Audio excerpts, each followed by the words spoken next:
if you're looking at if marketing effectiveness, creative is at least 50% of that equation. You don't want to just launch a $500,000 test without sort of some of that initial pre-work. Some sort of weird combination between Mad Men, Entourage, and Californication. Hey everyone, and welcome to another episode of The Marketing Scientists. Today, I am talking to Ian Martens, the Managing Director of Zenith in Canada. Ian has grown up in the agency world, working with some of the largest brands globally on fun advertising campaigns. And so this was a great opportunity for us to understand how the agency landscape is shifting, what's working, what's not working, and how these big brands are adapting to what's happening with AI. So let's jump in. Ian, I'm so excited to be chatting with you today. I feel like you and in your prior role opened my eyes to a new way of thinking about marketing and media. And so that's huge. Yeah. So I'm glad our paths crossed, and we'll talk about that in a little bit. But I want to start with a fun question for you. You're quite the media man, right? You've been on the agency side for a while, and so I'm going to put that to a test. If you had to describe your career in media using only TV shows or movies or music, how would you describe it? Or TV shows, I'd say it's like my life in media and even and things around media would probably be best described as some sort of weird combination between Mad Men, Entourage, and Californication. Oh my God, I love each of those shows. So there we go. Gotta watch Entourage again, especially with all the Oscar season from this weekend. Yeah. And I will say, and I appreciate you calling me a media man, but ironically, in like pure play media worlds, I'm actually a bit of an outsider. So I'm not your like typical media guy. I think I've got a few different disparate experiences that I like to jumble into one pot. But I think for that reason, I can do some damage in this world. There we go. I know. I'm conflating media with advertising in general. But that's it. Advertising, I've been around for a while. Exactly. Okay, so let's talk about that. So you've been at Zenith for the last year or so, or just over a year now, since I took the Zenith role. Yeah. So tell me what's been interesting, sort of re-entering, sort of, I would classify Zenith as more sort of a bigger agency than, you were at before this. And it's also an interesting time for your entire industry, right? Lots of stuff going on. So tell me what the journey has been. What's been interesting as you've kind of stepped back? What are the trends that you're seeing? What's happening? What are customers asking for? What is the agency side sort of changing into? I'm throwing a lot at you, but I feel like there's so much to unpack. So I just want to give you the floor for a little bit. You got some time? Yeah, let's do it. Exactly. I got some time. Okay, so what's happening? Well, when we met, I was running Bell Curve, right? Was a little bit different. We were a little bit more full funnel in our breadth of services and at least in one firm. Coming to Zenith, the thing that attracted me to the opportunity was a lot of that change that you're kind of touching on, right? The media agency industry is always been going through a lot of change, particularly since the advent of digital. There's always something coming up, but I think right now it's come to a bit of a crossroads in that we either need to adapt and modernize and change the way we approach our work, or we will become some relic of the past that's, a necessary step between a marketer and maybe buying some traditional media and other things. But we could very well get disintermediated by other challenger brands, be that ad tech platforms, upstart agencies that are independents or what have you. So I think HoldCo, big media agencies are at a inflection point and a crossroads. And I think, my decision to join Zenith, which is a Publicis media brand, had a lot to do with the fact that I really respected the direction that Publicis has been going in for a number of years. So they were one of the first agencies to start making some really big acquisitions in data with their Epsilon acquisition. They purchased Sapient, which is digital transformation consultancy. And so, those early moves and subsequent moves and acquisitions that they made since then have really helped them build what Artur likes to reference as a category of one, right? Just a very different and unique player in the communications industry. And I think, the stock price and us kind of peeling apart from our peers has obviously the streets or the market agrees that we're doing something unique. And so seeing that growth, seeing those acquisitions, seeing the direction that they wanted to move in, was something that gave me confidence that, if I was going to throw my hat in the ring with the HoldCo again, this was one of the ones to jump on and be a part of. So that had a bit to do with my decision to come here and come to Zenith. In terms of where the industry is at, what's changing, I think there's a lot of Can I actually pause you on that? So that was a really good sort of introduction, and I've definitely heard, and I'm not as close to sort of the agency world, but I've definitely heard that Publicis has a very different, way of operating than the others, right? The WPPs and what's happening there. Yeah. Maybe tell us about what the key differences are. You hinted at a couple of things, right? You hinted at sort of being more early at the data bets, early at the digital transformation, and sort of like looking sort of maybe at a broader view than just like media buying. Yeah. What are the other things that make Publicis and Zenith different from the more sort of old school agency world? Yeah, I think there's this philosophy of the power of one at Publicis. It's this idea that we put the client at the center of our capabilities, and regardless of what they need, what their growth challenge is, we're able to pull from all of those various capabilities to serve the client, right? And in a more traditional HoldCo model, you would have a lot of infighting and competition, right? It's different P&Ls. People are jostling for power. They're trying to build their little empires within the group. There wasn't a lot of motivation necessarily to work within the networks. And I have observed some of that even as an independent when I was building Abacus, as an example. We would work white label with various HoldCo agencies so they could cut their network agency out of having to work with them, right? And so, I definitely took advantage of that ecosystem as an independent trying to build a business. And so, Publicis is unique in that philosophy of the power of one. And, in Canada in particular, we've got a country model, which means we all feed into one P&L, creative agencies, CRM, PR, media, production. It all just feeds into one P&L at the end of the day. So we are incentivized to work together as a collective to, grow together or fail together, really. And so I think that that's very unique. And again, another one of the things that attracted me to this holding co in particular. I love that. And this is something that I've never fully understood. So please educate me. And I hope I'm not making you, I think our audience will find this fascinating as well. How did the whole HoldCo concept come about, right? I've always struggled with this. Like, how is it possible that you have multiple sub-agencies? Like, was the hypothesis when this industry was forming that smaller teams are able to be more nimble, can really understand the customer, and then you ended up sort of acquiring all of these different independents because you needed some like shared services on the back end? Like, is that what happened, or was there something else at play? So, I think you can largely credit probably Martin Sorrell and WPP as pioneering in the way of building out the HoldCo model and what we know today. There's definitely other groups as well that are participating and play in the history. But, I think that the idea really was scale, right? Power and scale of just sheer size of operations and capabilities.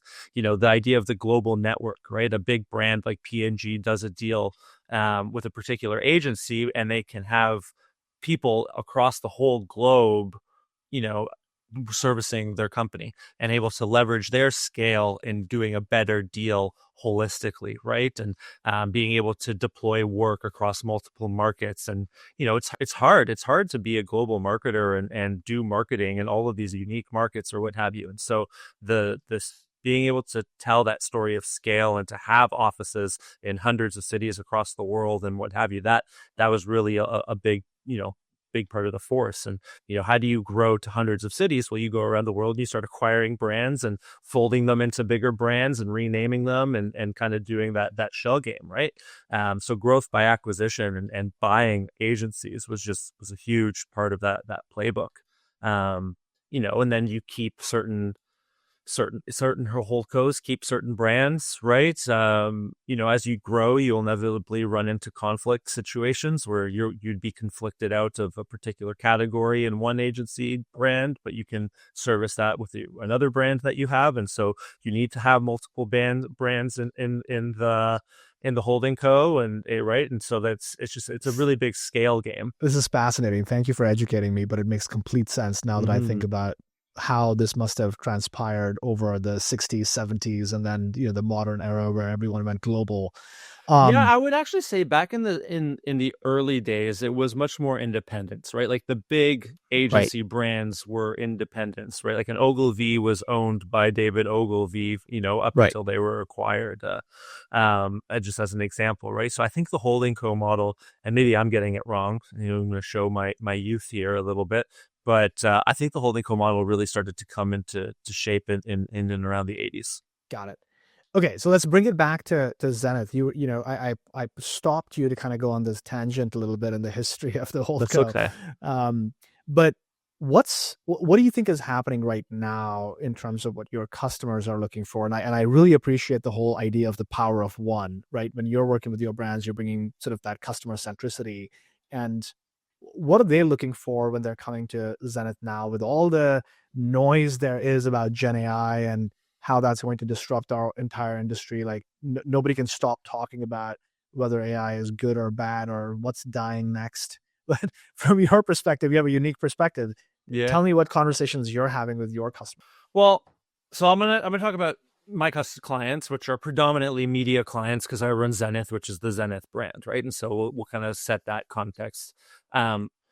Largely, most of our relationships with our clients are still based on media, right? At the end of the day, they want to grow their business. They have media dollars to invest. We help do the planning and buying and optimization of their media dollars, right? So that is the foundation and the basis of our relationships with our clients. In terms of what they're looking for, everybody wants growth, right? At the end of the day, whatever that means and whatever that KPI is for growth. And, we've got varying clients at varying different scales, right? We've got a great local Canadian brand. They're a gum brand, Pure. Actually, I have their gum right here on my desk. And so we help them do their media buying both in Canada and the United States, and we're helping them grow and scale. And they're they sell on Amazon, and they have retailers that are picking them up.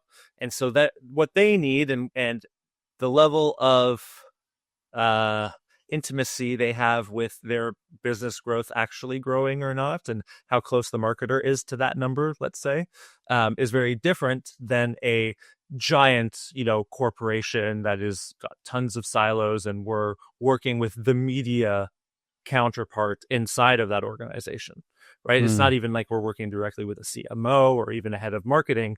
Like, we do collaborate with them, but they even have their own internal media person or people, right? And this is the case in a lot of the large brands that we work with.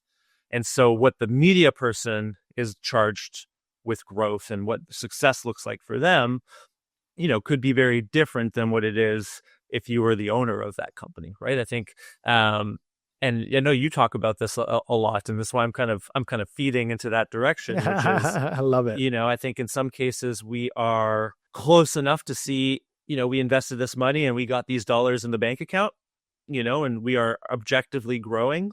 And in other cases, we're so far removed from that, and there could be reasons for us only getting some data, but not all the data.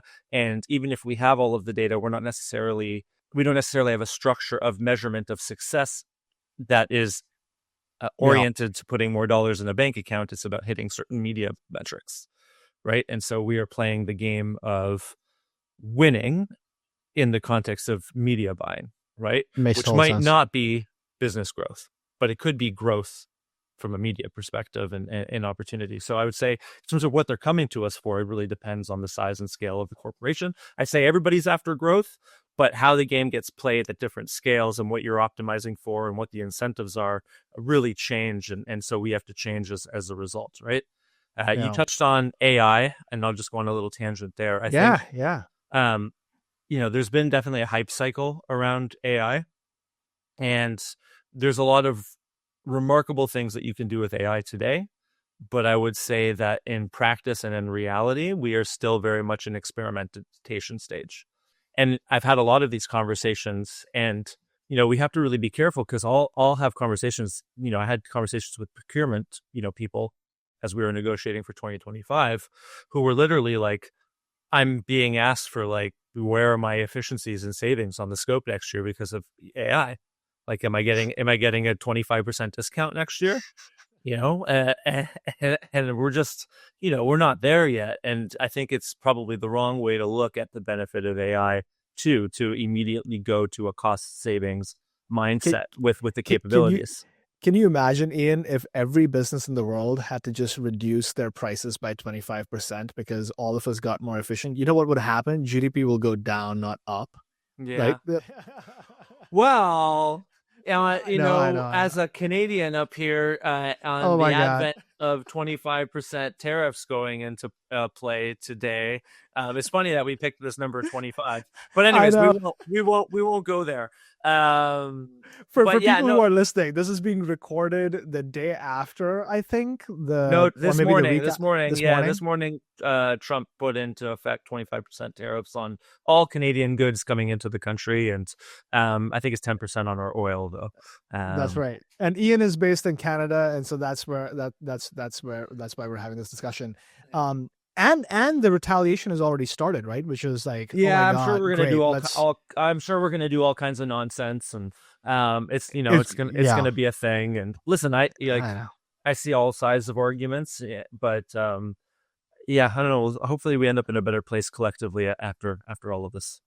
It's not sustainable, right? This is what's going on right now is not sustainable. I can tell that for sure. But back to Um, AI and savings, yeah, I think it's the point I was trying to make was that I think it's the wrong thing to do as a client is to start looking for savings.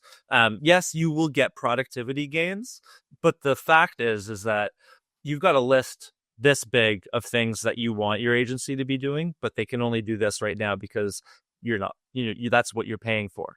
And so if you do get productivity gains, I think the optimal utilization of them is to now allow them to do this much of that list of things that you wanted them to do or that they should be doing, not to actually expect discounts on your fees.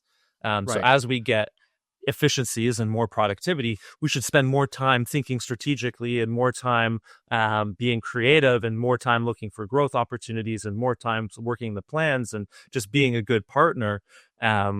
We shouldn't spend less time doing that, and because we already have so little time to do that today, right? Like fees have never been lower from a agency compensation, like, than they are today.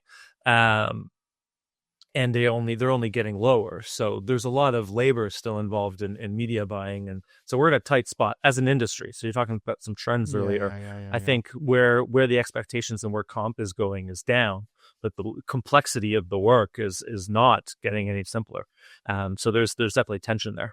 So question for you on that front. So, you know, your sort of primary value add for your clients is media buying at different scales. I get that. How does the interaction between creative strategy and execution and media buying come in? Like, talk to me about, like, how do you all approach that part of media buying? Because, like, I would argue that's a significant, portion of what media buying needs to think about. So talk to me about how that Bless happens. my heart. I'm so happy that you bring up creative. So I would say that I'm probably somewhat unique, not entirely unique, but a little bit more unique in that I hold the very same perspective, right? I have a hard time talking about media without also talking about creative. But I will tell you that at large, the industry has built a generation of media planners and buyers that are essentially planning and buying empty boxes. And they're not thinking about creative at all. They're like, I don't care. Like, I'm focusing on my plans and my buys and distribution. Put whatever you want in the box. Like, it's not my business. And I just I know. I have a hard time reconciling that, right? So I spend a lot of time now talking with my clients, talking with my teams about media effectiveness over media efficiency and the difference between the two. And if you're looking at effectiveness, marketing effectiveness, creative is at least 50% of that equation. So to not have that in our minds as we're thinking about, well, where am I going to put this, and not truly understanding the creative and the power of good creative, and frankly, the poor investment of bad creative, we're missing a huge part of the conversation. And I would say that there are agencies and there are teams that are brilliant at this and do this. So it's not a knock on the individual pockets of brilliance that exist in the industry, but generally, when I look at the landscape and when I came back at the HoldCos and started, my experience before I left HoldCos, they're just not thinking about it. And it's because they've been, had their hands slapped by creative agencies saying like, fucking stay in your lane, for decades, or they've, they've been relegated to a place of parroting back best practices that the platforms give them. And so Meta will say, you need ads that are thumb stopping and blah, blah, blah, and this and that, and this shape and that shape, and these are the specs. And then the media person will turn around and tell that to the client and the creative agency.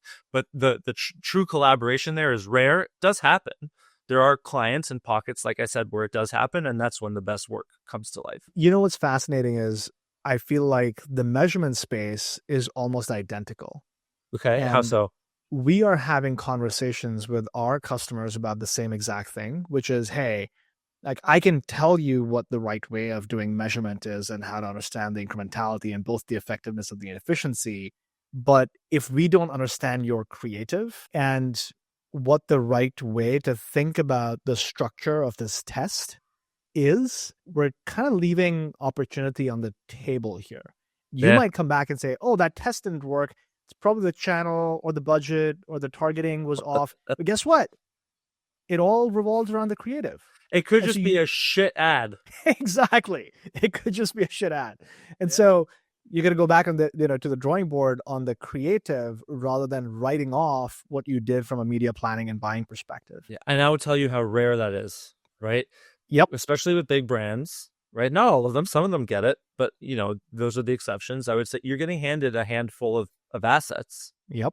Here's my 15-second cut down to my 60-second TV spot. Go do performance marketing. Oh my God. That's like, that's not how it works. That's not how it works. And we'll find workarounds and, try to be creative, but that is still happening. And a decade after I left HoldCos to come back, I thought that most brands would have figured that bit out. But we're, it's like 50-50. Half of them do, understand the power of creative and creative built for platform and like fit for purpose. Right. And you can still do that in the framework of a campaign and have it all feel like it's tied together. Like you can do that, but it's a heavier lift. And, some creative agencies get it, some don't. A lot of creative agencies kind of still look down on anything that's not the big, video spots that they're producing. Got it. Yeah. So when you work with your customers, are you always in a situation where you're getting handed that creative work sort of to you, or is it, more of a kickoff where all three parties are getting together, the creative, the media buying, and the brand? How does that work in practice? I'd say more often than not, a media agency will be provided the creative from the creative agency.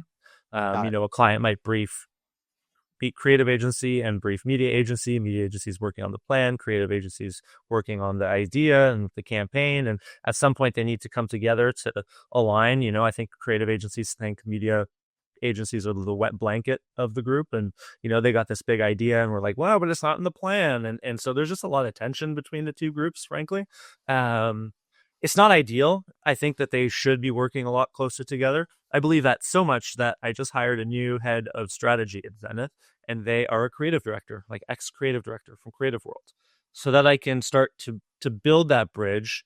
And when the creative agency says, media people, get back in your lane, I can be like, no, we got one of you here too. So let's have that chat. Let's find ways to use the client's money in the best way possible and make some noise. And, I think if you show up prepared and you've got credibility, there can be some brilliant collaborations. But by and large, there is tension between the two groups. And what we can provide research and data, and the creative team can be like research, like I got a good idea, and that works sometimes. And like, that's an approach.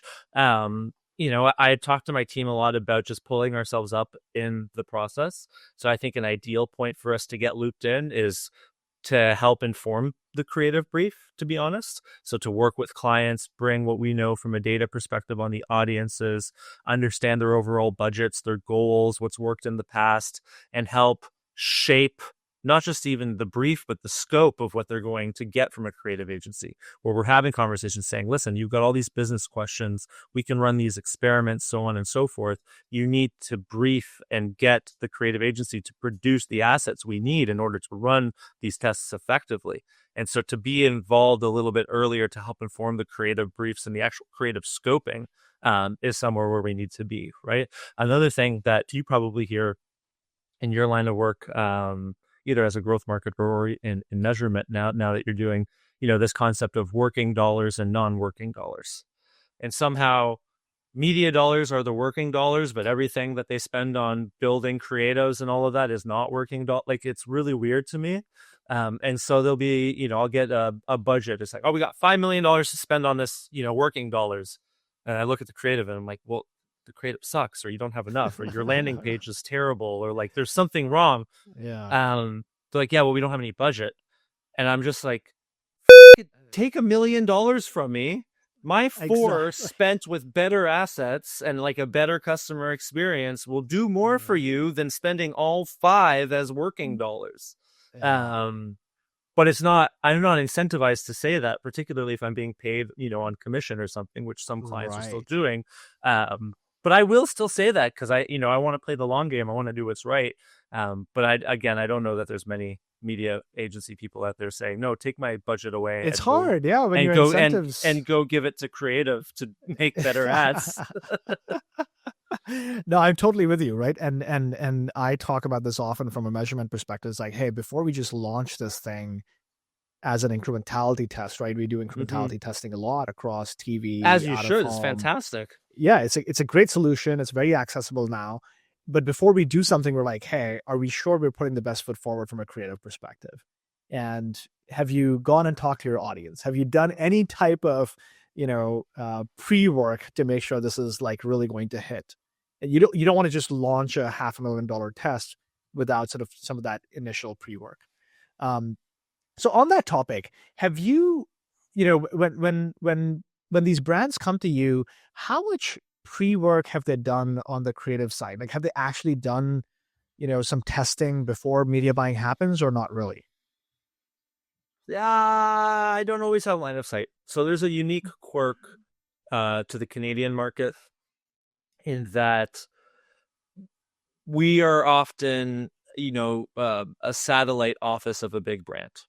And so we will get handed the American campaign creative, or we will get handed the creative they produced in the UK. Sometimes we are producing local creative with local agencies, but a lot of the times we're not. So we're talking about the nuances of creative in Canada. We kind of get handed those ads or we produce them locally. So we don't always see or have visibility into the process for like when assets get produced at global. So in the US or in the UK. And I imagine they're going through the process, and depending on the size of the clients and campaign, they're doing, whatever creative agencies do, focus groups, testing, what have you. And we get the finished product. I'd love to give the benefit of the doubt and say that that's happening a lot. I honestly don't have enough visibility into how much it's happening and how much testing is happening. But knowing a lot of budgets are tight, I don't know. My gut tells me it's not happening as much as it probably should be. And you think about companies like no way is it happening at the level it should be happening. Yeah, and you think about those companies like System 1 in the UK. I don't know if you're familiar with them. Yeah. You could pay a few grand and get your ad tested. Like, we've got all these great tools. Like, at least, when I think about data, and maybe tell me how you feel about this. Yeah. I like to think of it like GPS. You need multiple satellites to know where you are on the planet, right? I like it.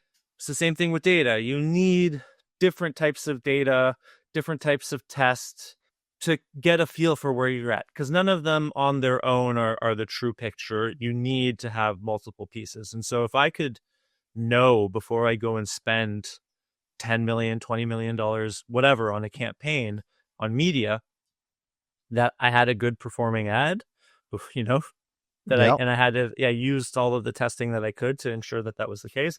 That feels like a smart use of money. Or conversely, because oftentimes media folks will get blamed for bad performance, right? Right. Because we're the last ones, we're the ones touching the money and the deployment and measuring the results. We get blamed, even though, to be Yep. debated. Yep. How can I set expectations based on the creative score? Like, I would love to score all Mm. creatives before I run them and say, run a model that says the best you could possibly do with the shit scored creative is like this. Like, this is your ceiling. So don't expect this, Yeah. It's Yeah. not Yeah. something that, frankly, that I'm doing today with clients, and Can I? and there is a little Yeah. nuance with doing something like that, but yeah. So I have a question for you on that. So this idea of, predicting what a creative might do in terms of effectiveness, in terms of efficiency, is obviously kind of the holy grail of, creative analytics or what have you. And, it's really, really hard because sometimes it's like, you and I might be sitting here talking about this in a very logical, rational way, but if we know anything about creative, it's the crazy stuff that just takes off and there's no logical, rational way of explaining why it took off. And people get super fixated, even the system one stuff, right? It's like, oh, this is my, I'm sitting in front of a screen, analyzing the ad, and I tell you what my logical explanation of it is. But in reality, it's very possible something crazy is happening that's causing you to like or dislike an ad, right? Or it might not even be conscious. So that's I don't think I have a question for you. I just wanted to say this, like, it's really, really hard to peek You into have somebody's brain. absolutely, you have that variable, right? Yeah. Yeah. um which is why it's about knowing and going into it with eyes wide open and using the tools that you have, but that shouldn't prevent you from taking a risk and taking a Yeah. chance, right? So yeah. I want to pivot the conversation a little bit to sort of your sweet spot, your expertise around media buying, right? You have obviously you lead the agency, you've got tons of people doing this for you. What are you seeing in terms of the process of media buying itself, right? We've gone from, I think, over the last like 5 to 7 years with Performance Max, with Advantage, with, I think the TikTok version of that is Spark Ads or whatever it is.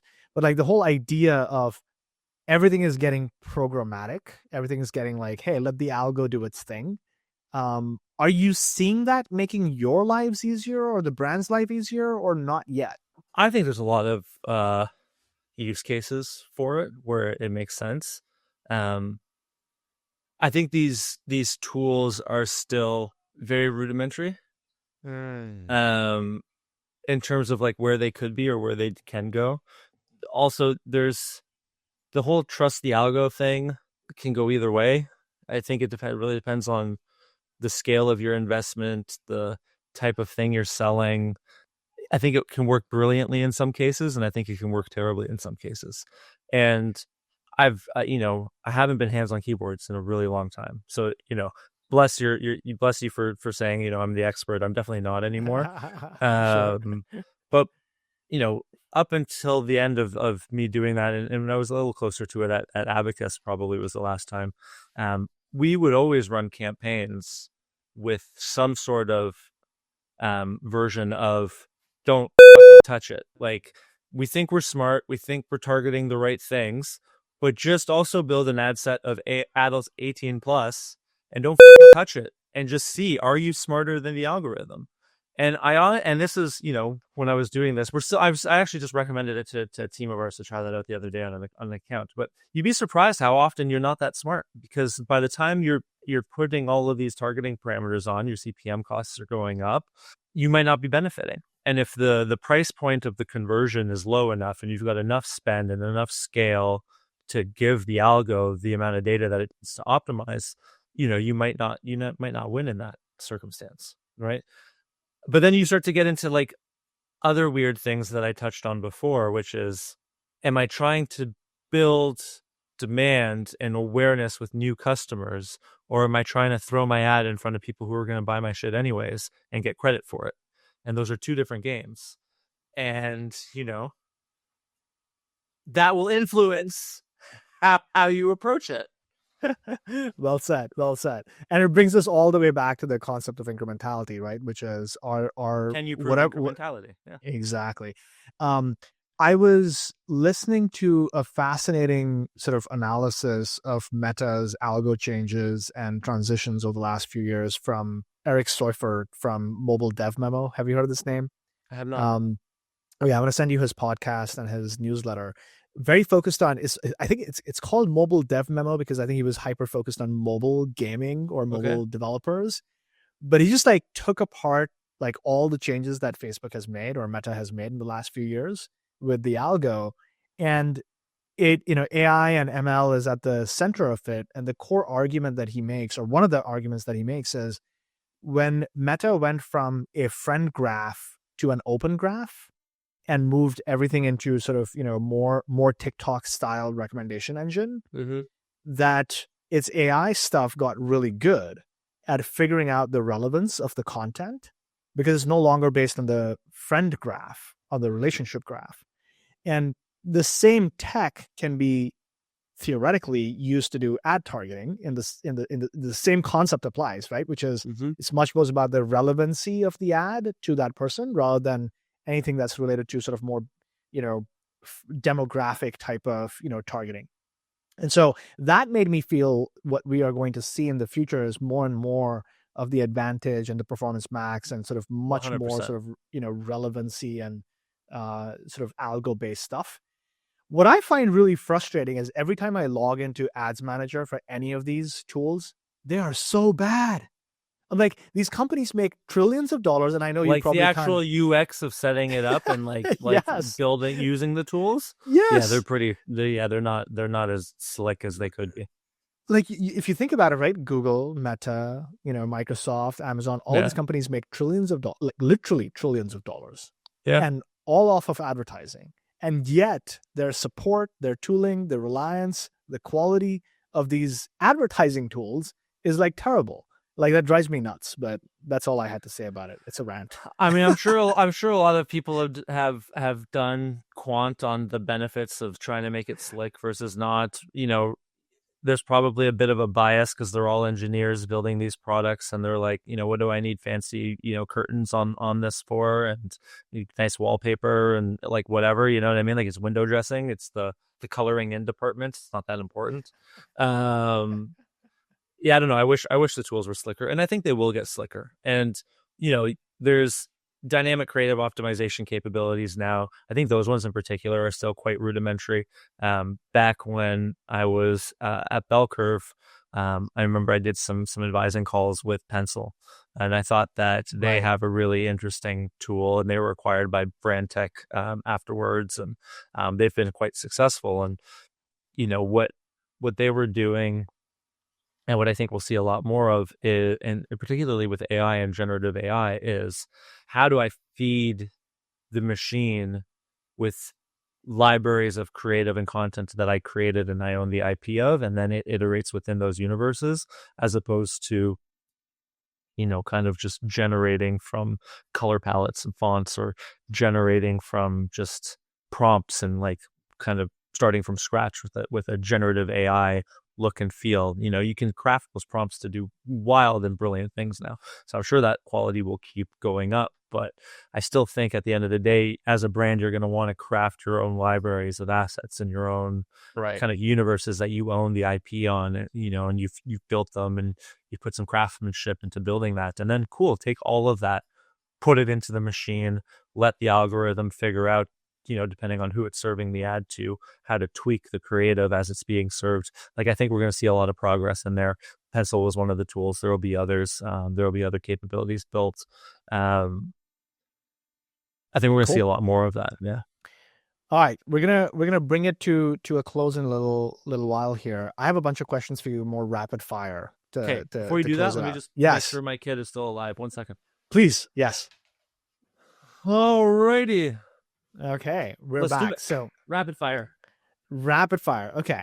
And if these are not good, like we'll just No, edit them, keep so. it all in, man. Let it roll. Okay. So what is your favorite tool or app right now, like for your personal use case, whether it's at work or home? Honestly, notebook and a pencil, Oh, and I love that or answer. a whiteboard. It drives me nuts how little our whiteboards get used in the office. Um, and yeah, those are my genuinely my favorite tools. But because you asked me for like a tool, Sure. I'm gonna be lame. I'm gonna say I get a ton of usage out of my ChatGPT subscription. I'm constantly just fixing things, formatting things a little bit better, maybe checking my thinking with, what am I wrong about, and have it clap back at me. Like, I'm just finding interesting use cases to have it elevate my work. Not necessarily do my work for me, but definitely have it elevate my work. Um, and I've found some really practical use cases with it in our teams, and just things that are a little bit mundane, and contact reports after a Yeah. meeting with a client, your notes on performance, like your performance reports, like all of these things that we do all the time. And you've Yeah. got good writers who are clear in how they write and structure things, and then you got people that know their shit, but it's just gook, like it's all in Yeah. one paragraph. They're not using bullets and bolds and things to make it easier to digest as the reader, right? And you can just take that, throw it in GPT, be like, make this more effective and easier to read, and it'll format it and bullet it and compartmentalize your thoughts in easy ways. And so now if I see anything that goes out to clients that doesn't look like it's easy to read and is optimized for them, I'm like, guys, there's no excuse anymore. It literally takes 3 seconds to paste it in the tool and get a better output. So like, come on. I'm not asking them to use it to replace their thinking or their strategy. Just tighten things up, nip and Yeah. tuck, and tighten things up, make it easier for the reader. We're in communications. Like, let's look like it. I love it. I love it. Okay. It's amazing. Like, it sounds like a cliched answer, right? A lot of people say ChatGPT for the exact same reason. It's amazing how this tool has changed, our lives for the better in the last couple of years. Not in the way that everyone talks about in the hype cycle, but I think in practical terms, it's really good to have an always on virtual assistant who never tires. Um, okay. Second one. What's the most exciting trend in your field right now? I think the pendulum swing away from performance marketing, back into the appreciation of brand, but not Nice. not hand wavy brand. Brand with some accountability. I think that pendulum swung towards growth marketers, and you and I kind of played in that world, and performance, and if it can't be measured, it didn't happen. That I think that was too hard of a swing, and now it's kind of coming back, and hopefully we'll find some equilibrium. It's not brand versus performance; they're the same thing. Yeah. But brands doesn't mean a TV campaign or a Super Bowl ad. Like, a more sophisticated, nuanced understanding of brands, a more commercially accountable approach to brand. Like, I think that's I'm here for that. I don't think it's happening fast enough, but I'm here for it. Yeah. Yeah. I agree. I think every customer that we talk to is looking for that pendulum swing back, and they understand what they've been missing by just looking at it from a very direct response growth marketing lens. Okay. Last question. What do you do to stay creative outside of your day-to-day work? Well, I have 2 young boys, and so they keep me on my toes all the time. I got to come up with ideas on how to keep them from ripping my house apart and driving me and my wife mad. So I think that they inspire a lot of creativity. Just raising 2 boys. But I'll tell you honestly, my work is so different day to day. The problems that I face every day are just wild, like just a roller coaster, that I'm creative at all times, all That's day, every awesome. day. Like, I don't have a typical job. Like, I'm it's just what I'm working on is so different, and the conversations are so wild that I'm still very creatively fulfilled in building this business. Yeah. That's amazing. Well, it sounds like you're having a blast, which is fantastic because that's what we all live for, right? Is getting our brains going and our creative juices flowing. So if that's Agreed. happening, that's amazing. Well, Ian, do you write online? Do you have an online presence? Like, if So you should people? I have a Yeah. website, and I have a very poorly followed up on a newsletter, but like, why not plug it, and then now I actually have to go and write something for it. There we go. Tell us So where people should find you. Yeah. if you just go to ianmartens.com, you can sign up for my newsletter there. I am toying with this idea, and again, not publishing as frequently as I should, but this blog called Practical Alchemy, and it's really just about like practical nuggets of things that we can do, and hot takes and what have you. So I don't know. We'll see how it goes. All right, practicalalchemy.com and No. ianmartins.com.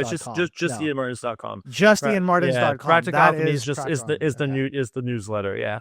Amazing. All right. Well, people definitely go follow Ian. He is awesome. I had a great experience working with him in a prior job and excited to follow what he's up to now. So Ian, thank you. I got a question for you before we go. Yes. You said that when we worked together, I helped inspire a change in how you approach marketing. And you said we would get back to it, but you never did. And I would love some flattery right now as we go. So what was it?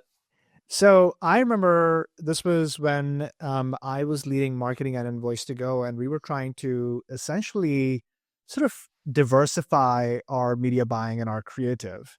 And I remember spending time with your team where you helped us kind of take the concept of, okay, here's some things that you do for your customers, and blow it up in terms of a structured framework to think about all the different angles through which you can make that mental association for an audience that was looking for that app and those 3 or 4 sort of jobs to be done that we had identified.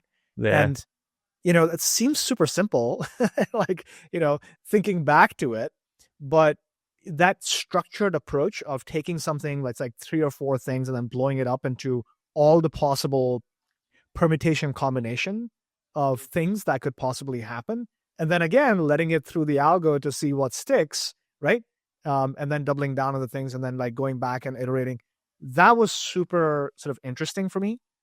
And it was at the same time when I was learning about the concepts of how brands grow. I don't know if you read that book. Oh, right? yeah. The category entry points. I was, just the same time I was going deeper into jobs to be done. And all of that just connected for me at the same time, but in a practical way, because you guys were helping us with ads at that point. So it was super sort of interesting and again, eye-opening, because I didn't grow up as a marketer, right? I wasn't doing media buying day to day. I was much more of a business person who was learning marketing and advertising. Right. And it was just a different world for me. Yeah, very cool. Yeah, I'm happy that's what stuck out for you. The thing we were really driving at Bell Curve at the time was this thing that I had created called story systems. Right, and it was that's like the name. That, story that's systems. it. There was a story systems, and it was that really structured approach to. It's not brand strategy. It's not copywriting. It's not product marketing. It's kind of a jumble of all of that into a nice, clear structure. And someone said to me the other day, I was walking them through it, helping out one of my clients, and they're like, "Don't take this the wrong way, but this isn't rocket science, and this is what's so brilliant about it." And I'm like, I know, we make these things harder than they need to be. Just, you take a systems thinking approach, design thinking. Exactly. Like, let's go through it logically from first principles, think through all these different angles, and you'll net out better than just winging it. And most of the time we're just winging it as marketers. We're just winging it. Exactly. So less of the winging it, more structured frameworks. And I'm going to tie it in a bow, ianmartins.com for more structured frameworks to think about all of these things. Great. Ian, Thank you. Thank you for joining me. This was fantastic. I learned a lot, and thanks for sharing all your knowledge and wisdom. No problem, everyone. Cheers. So there we have it. That was Ian Martens, the Managing Director of Zenith, with a really interesting take and a lot of swearing on all things agency and media buying. Go check out Ian on LinkedIn and on his website, and tune in again next week for another great conversation on the science of marketing.